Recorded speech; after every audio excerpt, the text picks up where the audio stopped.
నమస్కారం. మన పొరుగు దేశమైన బంగ్లాదేశ్లో తీవ్రమైనటువంటి సంక్షోభం ఎదురైంది. రిజర్వేషన్లకు వ్యతిరేకంగా జరుగుతున్న ఉద్యమంలో ఏకంగా ప్రధానమంత్రి పారిపోవాల్సిన దుస్థితి ఏర్పడింది.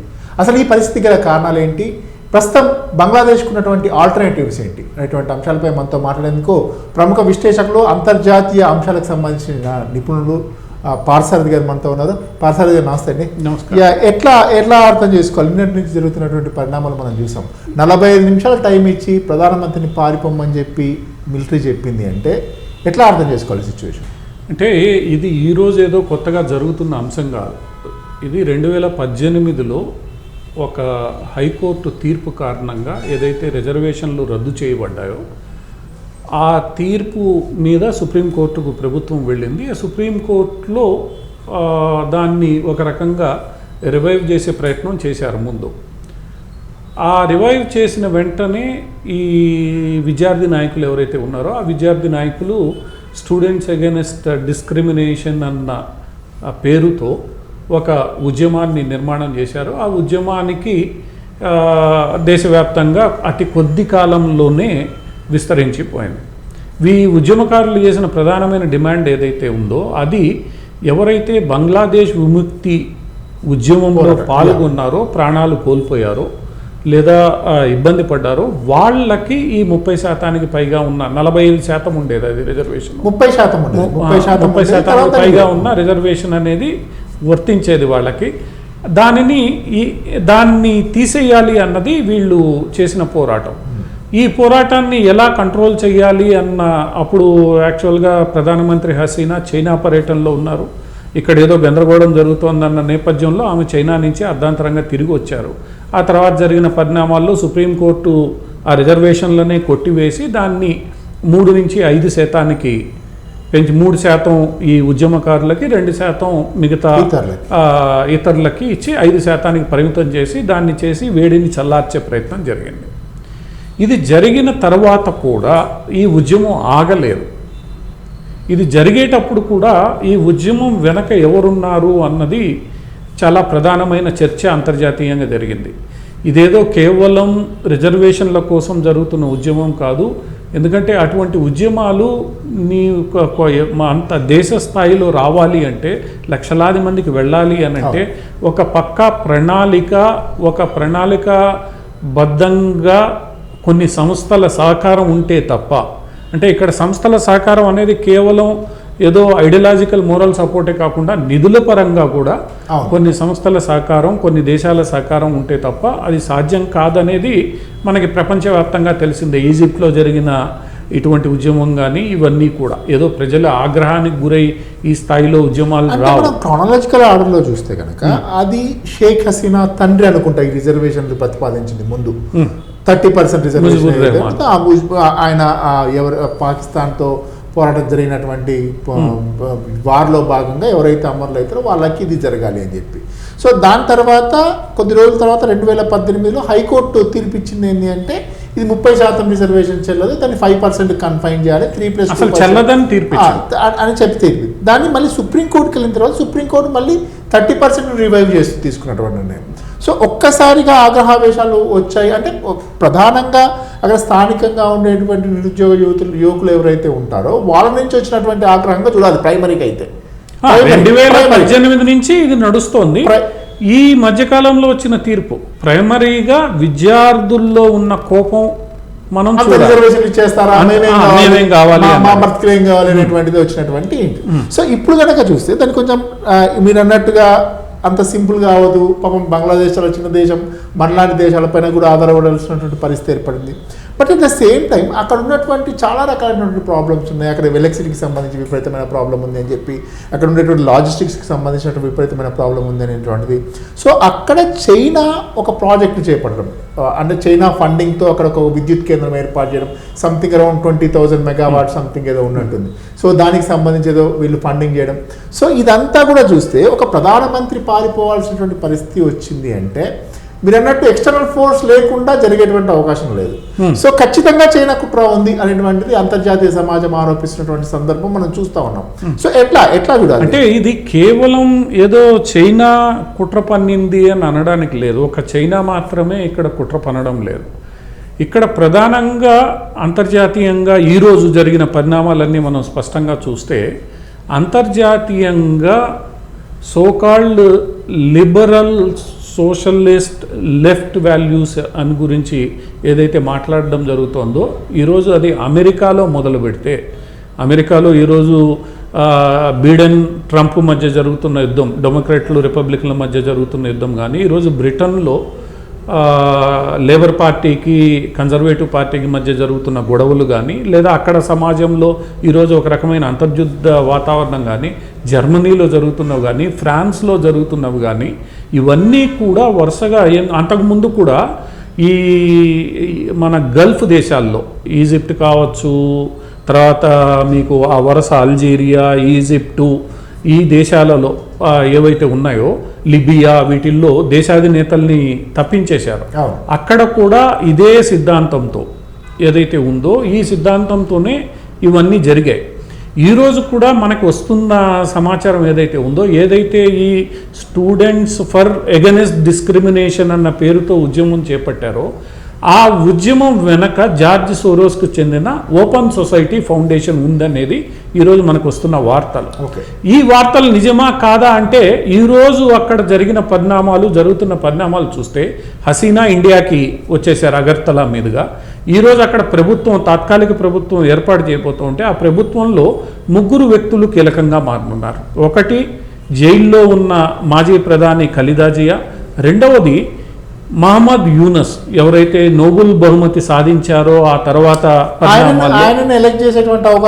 ఆయన చీఫ్ అడ్వైజర్గా ఆయన్ని ఈరోజు నియమిస్తారని, ఈ students movement for against discrimination leader ఎవరైతే ఉన్నారో ఆయన్ని కూడా ఈ ప్రభుత్వంలో కీలక పాత్ర పోషిస్తాడనేది ఇప్పుడు వస్తున్న వార్త.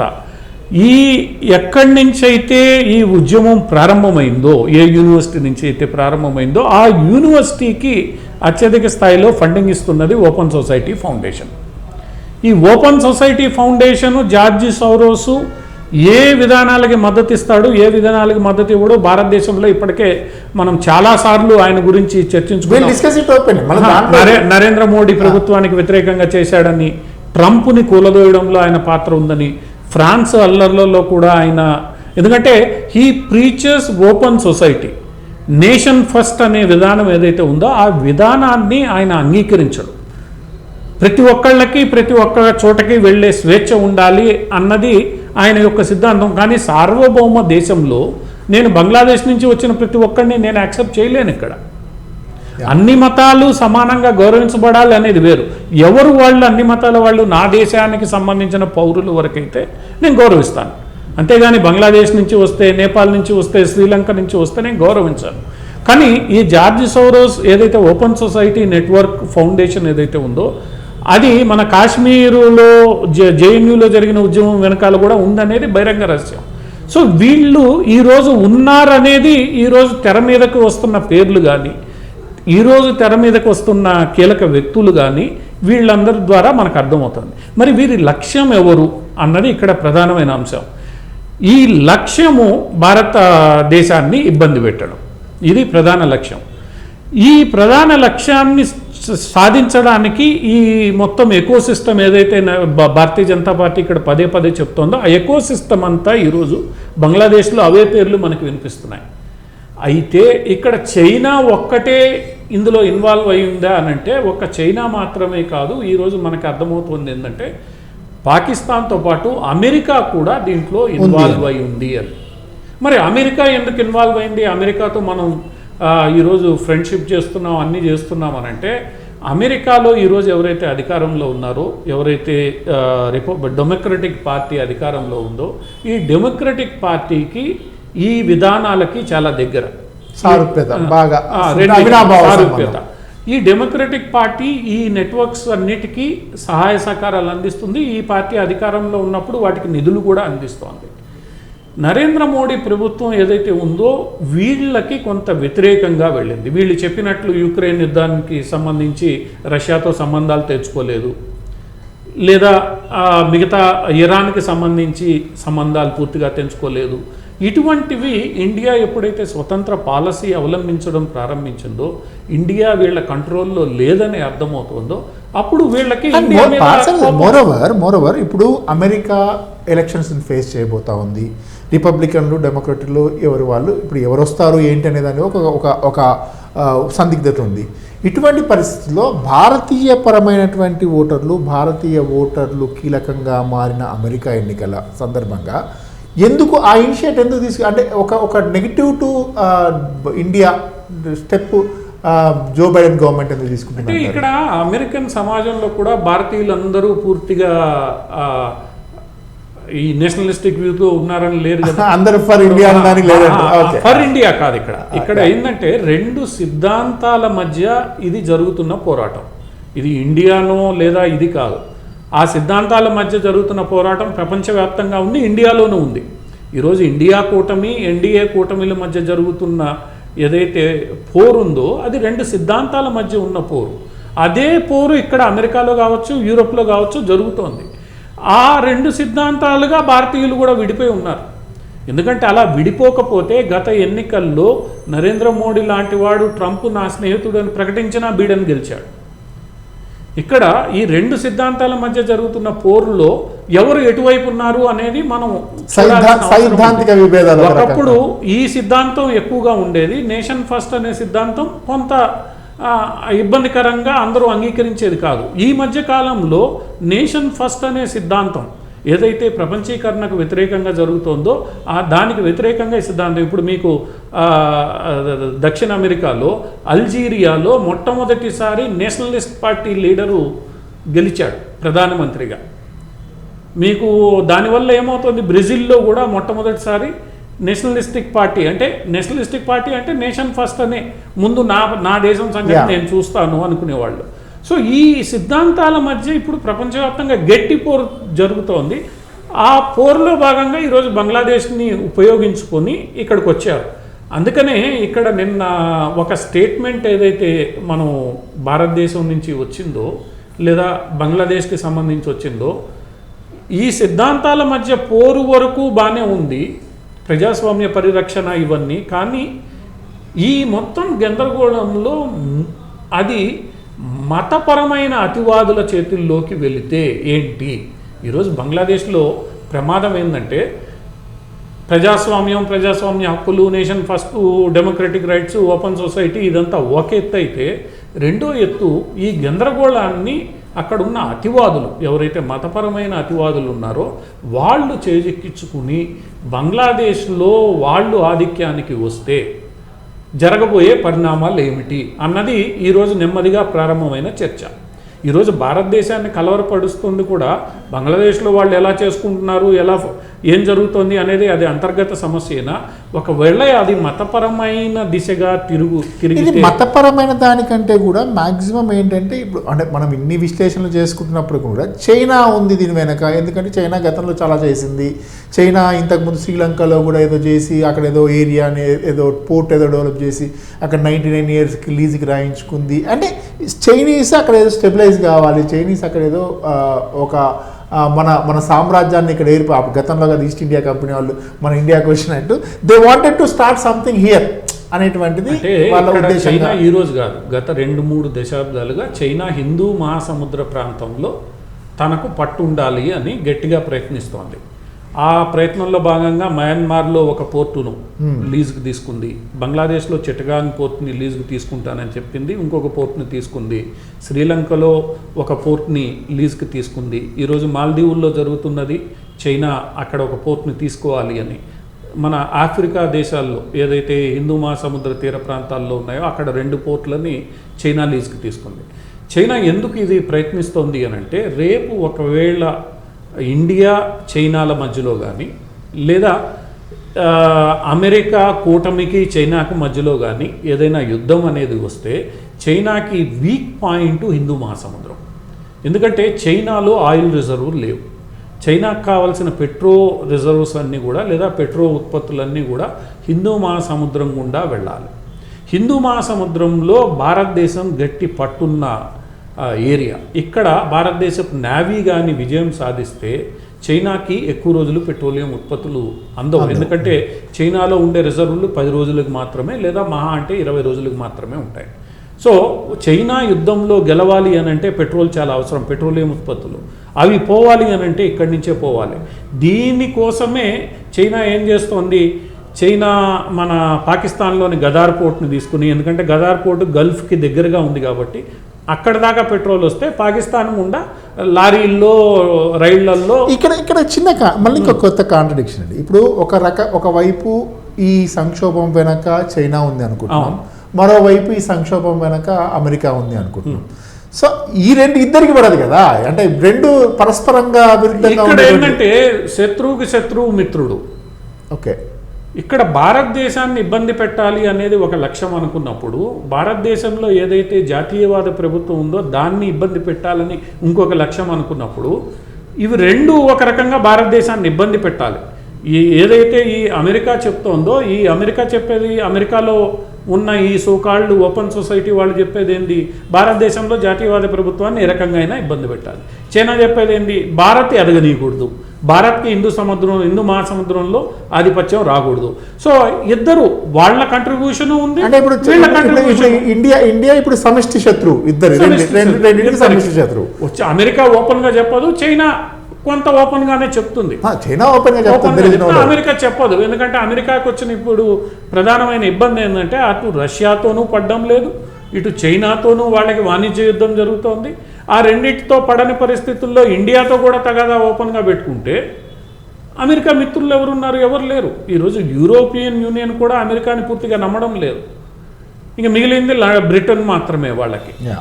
సో అందువల్ల ఏంటంటే అమెరికా తన ప్రయోజనాలు కాపాడేంత వరకు భారత్ని అలో చేస్తుంది. ఎప్పుడైతే తన ప్రయోజనాలను దాటి భారత్ వ్యవహరిస్తుందో అడ్డుకట్ట వేయాలని, వాళ్ళ ప్రయోజనాలు ఉన్నంత వరకు ఏ దేశానికైనా వాళ్ళ ప్రయోజనాలే ముఖ్యం. ఆ విషయంలో అమెరికాని మనం తప్పబడ్డానికి లేదు. మన దేశ ప్రయోజనాలు మనకు ముఖ్యం. ఆ విషయాన్ని నరేంద్ర మోడీ, జైశంకర్ ఎవరైతే ఉన్నారో విదేశాంగ శాఖ మంత్రి కొద్దిసేపు అంటే ఈ సంక్షోభానికి సంబంధించి కొద్దిసేపు క్రితం జరిగినటువంటి అఖిలపక్ష సమావేశంలో రాహుల్ గాంధీ జైశంకర్ని అడిగారంట, ఈజ్ పాకిస్తాన్ బిహైండ్ దిస్ అని చెప్పారంటే జయశంకర్ చెప్పారంట వాళ్ళ ఆర్మీ చీఫ్ ఈ చేంజ్ ఈజ్ డీపీ, వాళ్ళ డీపీని మార్చుకొని ఆయన ఏదో పోస్టింగ్ చేశాడు అని చెప్పి చెప్తా ఉన్నారు. అంటే ఆయన ఒక రకంగా yes Pakistan behind this incident అనేదాన్ని కూడా జయశంకర్ అంటే ఆయన foreign affairs minister, at the same time is IFS officer, diplomat, so everything he knows ఒక రకంగా చెప్పాలంటే. సో పాకిస్తాన్ కూడా ఉంది అంటే ఒక పాకిస్తాన్ భారత్కి శత్రువు, చైనా భారత్కి శత్రువు, ఒక రకంగా అంశాల ప్రాతిపదికన అమెరికా కూడా శత్రువు. సో కాబట్టి ఇది భారత్ అనేది ఉమ్మడి శత్రువు. సో దీన్ని దెబ్బకొట్టాలి అంటే మనతో మిత్రులుగా ఉండేటువంటి బంగ్లాదేశ్లో లేకపోతే మన పొరుగు దేశమైనటువంటి బంగ్లాదేశ్లో దెబ్బకొట్టాలి అనేటువంటి దీంట్లో కనపడతా ఉన్నటువంటి అంశం. ఇక్కడ బంగ్లాదేశ్లో అలజడి సృష్టిస్తే భారత్కి వచ్చే ఇబ్బంది ఏంది, ఇప్పుడు భారత్కి వచ్చే వాణిజ్య పరంగా పెద్దగా మనకి సపోర్ట్ చేయాలి. మరి వచ్చే ఇబ్బంది ఏంది, మీకు 1971లో జరిగింది ఏంటి, ఎప్పుడైతే పాకిస్తాన్ సైన్యం బంగ్లాదేశ్లో అరాచకాలు మొదలుపెట్టిందో శరణార్థులు మన దేశం మీద వచ్చి పడ్డారు. ఈరోజు మనం వెనక్కి పంపించలేని పరిస్థితి. రేపు అక్కడ ఇదే పరిస్థితి తలెత్తితే అదే శరణార్థులు మళ్ళా మన గేట్ దగ్గర వచ్చి నిలబడితే ఇది ఒక రాజకీయ సంక్షోభానికి దారితీస్తుంది. ఈ శరణార్థులు ఎవరు, ఆల్రెడీ శరణార్థులు వస్తా ఉన్నారు. రెండు రకాల శరణార్థులు ఉన్నారు, హిందువులు ఉన్నారు, ముస్లింలు ఉన్నారు. ఇప్పుడు నేను హిందువుల్ని రానిస్తా, ముస్లింలు రానిను అని బీజేపీ అనలేదా?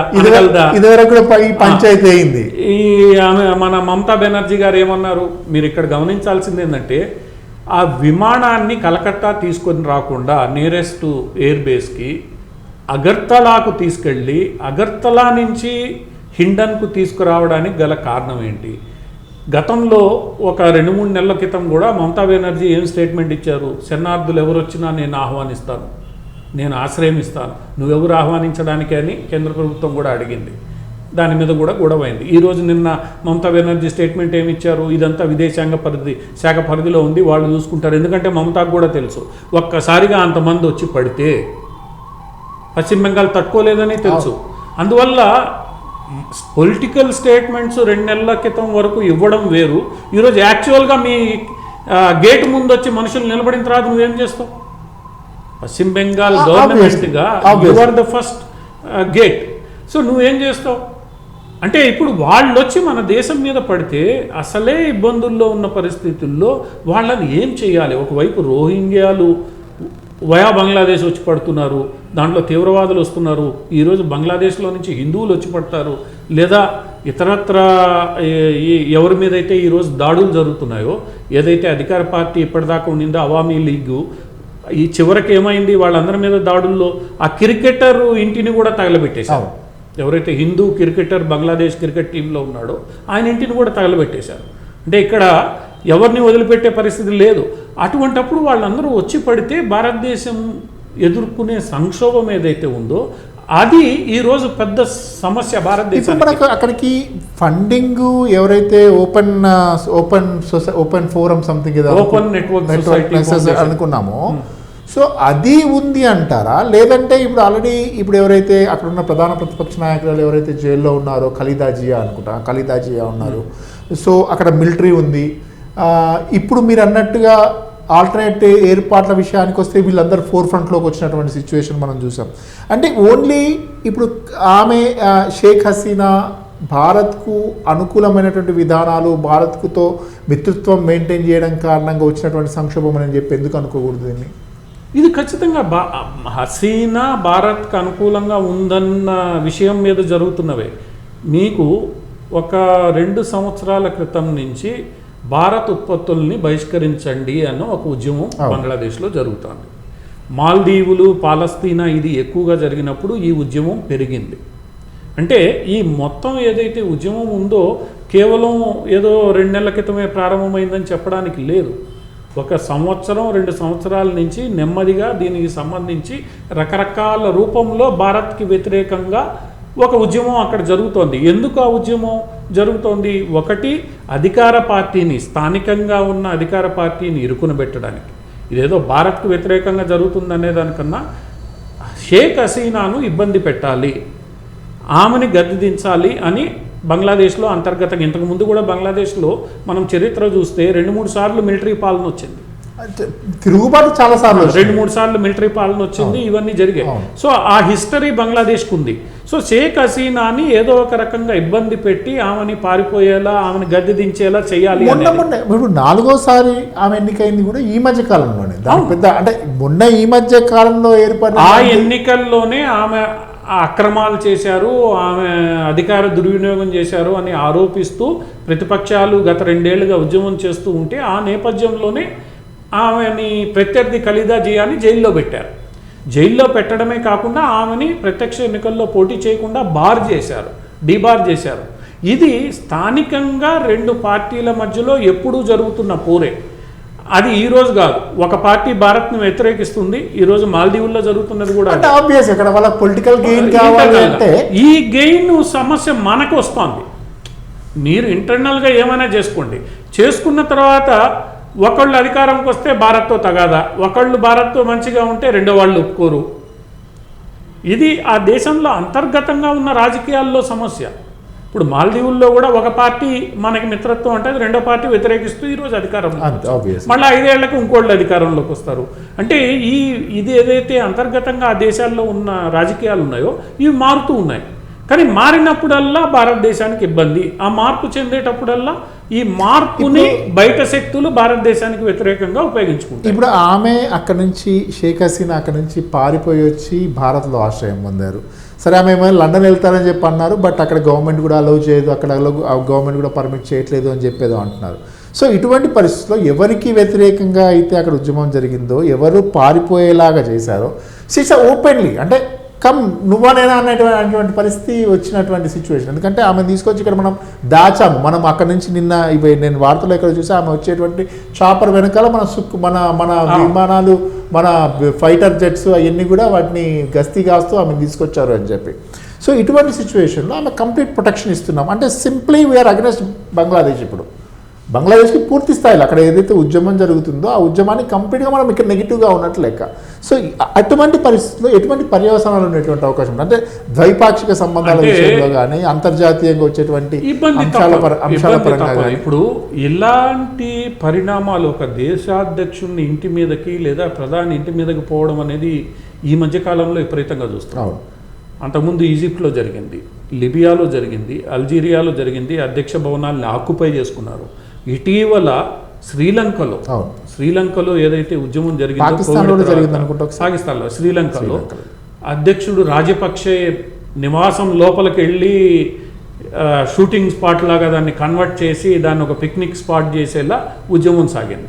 రాజపక్షేని బలవంతంగా సెక్యూరిటీ మధ్యలో సింగపూర్ పంపించాల్సి వచ్చింది.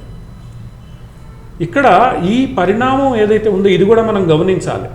అంతకుముందు ఉద్యమాలు జరిగేవి, కానీ ఎవరు కూడా ఇప్పుడు ఇది భారతదేశంలో కూడా ఒక ఉద్యమం జరిగి రాష్ట్రపతి భవన్ని అటాక్ చేయడం లాంటిదే ఇక్కడ జరుగుతున్నవి. సో ఇది ఒక పరిణామం మనం ఖచ్చితంగా ఈ మధ్యకాలంలో గమనించాలి. అది ఏంటంటే పోయి అంటే ప్రజల్లో అది కసి అంటారా లేదంటే దాన్ని ఏమన్నా అంటే అదొక పైశాచిక ఆనందం అంటామా ఏమంటాం తెలియదు. కానీ సిచ్యువేషన్ ఏంటంటే అక్కడికి వెళ్ళి ఆమె పడుకున్న మంచం మీద పడుకోవడము, ఆమె చీరలు కట్టుకోవడము, అక్కడున్న సోఫాలు ఎత్తుకొని రావడము, ఇవన్నీ చూస్తూ ఉంటే అసలు ఇది ఒక ప్రజాస్వామ్యబద్ధంగా జరిగే ఉద్యమాలు కావు. ఇవి కోపం ఉండొచ్చు, భారతదేశ స్వాతంత్ర సంగ్రామం కావచ్చు, ఇంకో చోట కావచ్చు, ఇవన్నీ జరిగాయి. కానీ ఇది ప్రేరేపిత ఉద్యమాలని మనకు అర్థమైపోతుంది. వీళ్ళ కోపం ఎవరి మీద అన్నది అర్థమైపోతుంది. సరే, ఇప్పుడు రెండో ప్రశ్నకు వస్తే ఆమెని భారతదేశం తీసుకొచ్చిన తర్వాత ఆమెని పాశ్చాత్య దేశాలకు పంపించాలి అనేది. కానీ పంపించే ముందు కూడా భారతదేశం ఆలోచించుకునే తీసుకొచ్చింది. తన మిత్రురాలు, ఆమె తండ్రి భారతదేశం మిత్రుడు, ఆ రోజు ఆ దేశం ఏర్పాటు చేయడానికి భారతదేశంతో కలిసి పనిచేసిన వాడు. అందువల్ల ఆమెకి రక్షణ కల్పించాల్సిన బాధ్యత భారతదేశం మీద ఖచ్చితంగా ఉంటుంది. ఆమె ఎక్కడికి వెళ్తుంది అది ఆమె ఇష్టం, ఆమె ఎక్కడ ఉండాలనుకుంటుంది. ఇప్పుడు పాకిస్తాన్లో కూడా నవాజ్ షరీఫ్ వీళ్ళందరూ బయటికి వెళ్ళేటప్పుడు గల్ఫ్ దేశాలు ఆశ్రయం కల్పించే, మధ్యవర్తిత్వం చేసే, అధ్యక్షుడిని సేఫ్ పాసెస్ చేసి ఆఖరికి మాజీ ఆర్మీ జనరల్ కూడా లండన్లో చనిపోయాడు. ఆయన్ని పర్వేజ్ ముషరఫ్ని లండన్. సో ఇది ప్రతి దేశంలోనూ ఇటువంటి సందర్భం వచ్చినప్పుడు ఆ వ్యక్తిని చంపడం అనేది కాదు, ఎవరైతే ఉన్నారో ఇది రాజకీయంగా ఎదుర్కోవాల్సిన స్థితి భారతదేశం తీసుకొచ్చింది. దీన్ని కూడా ఇందాక మీరు అన్నట్లు వాళ్ళకు అనుకూలంగా మార్చుకునే అవకాశం ఉంది. భారతదేశం మన దేశానికి వ్యతిరేకం, మీ దేశానికి వ్యతిరేకం, మంచిదే, భారత్తో సంబంధాలు తెంచుకుంటారా? ఇక్కడ మనం చూడాల్సింది ఏంటంటే శ్రీలంకలో కూడా భారత్ వ్యతిరేక పోరాటాలు జరిగాయి, మాల్దీవుల్లో జరుగుతున్నాయి, ఈరోజు బంగ్లాదేశ్లో జరుగుతున్నాయి, నేపాల్లో జరిగాయి గతంలో మావోయిస్టులు ఉద్యమం సందర్భంగా. చివరికి ఏమవుతోంది, మీకు ఏది కావాలన్నా భారతదేశానికి రావాల్సిందే. నువ్వు చైనా మీద ఆధారపడితే నీ దేశం ఎదగదు. చైనా ఎక్కడుంది? భారతదేశం 4 గంటల పిలుపుతో ఉంది, చైనా ఎక్కడనో 12 గంటలు పడుతుంది విమానం ఎగిరి రావాలన్నా.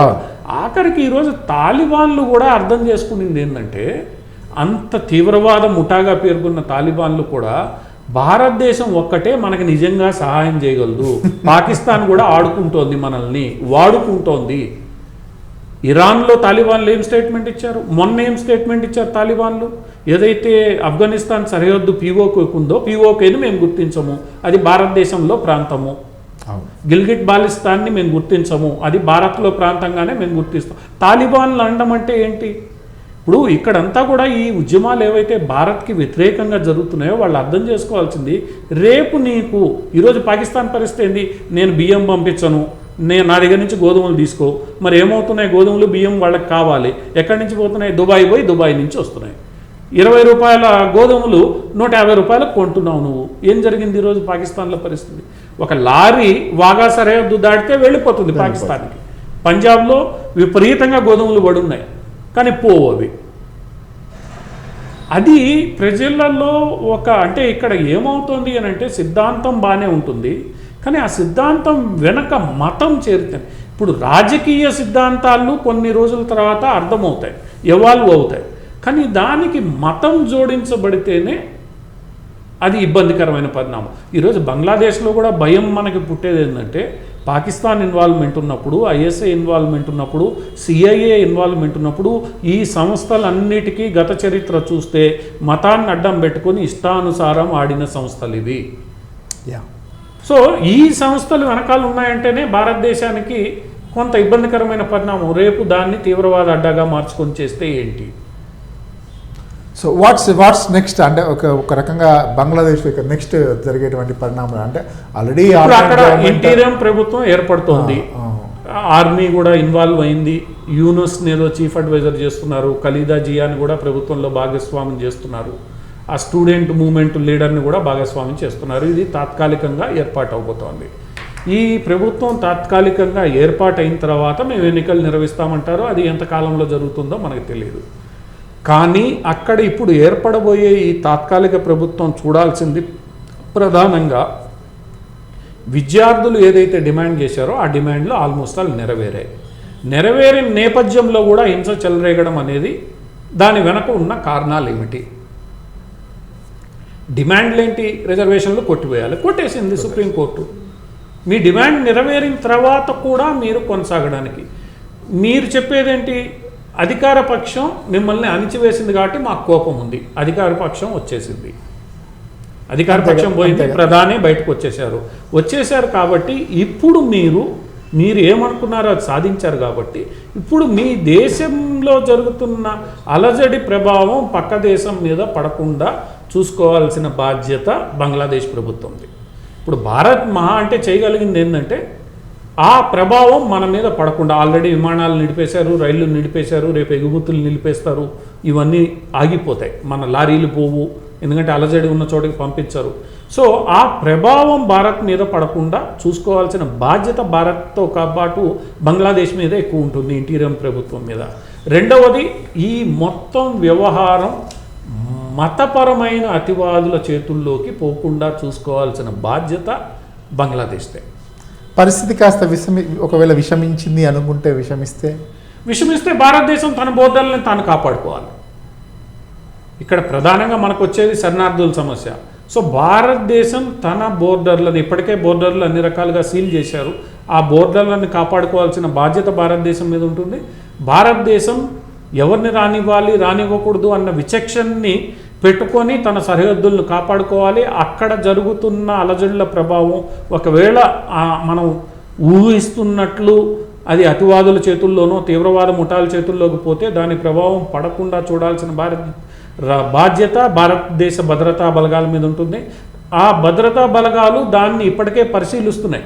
ఎందుకంటే బంగ్లాదేశ్లో మన భద్రతా వ్యవస్థ చాలా పటిష్టంగా ఉంది, ఇంటెలిజెన్స్ వ్యవస్థ.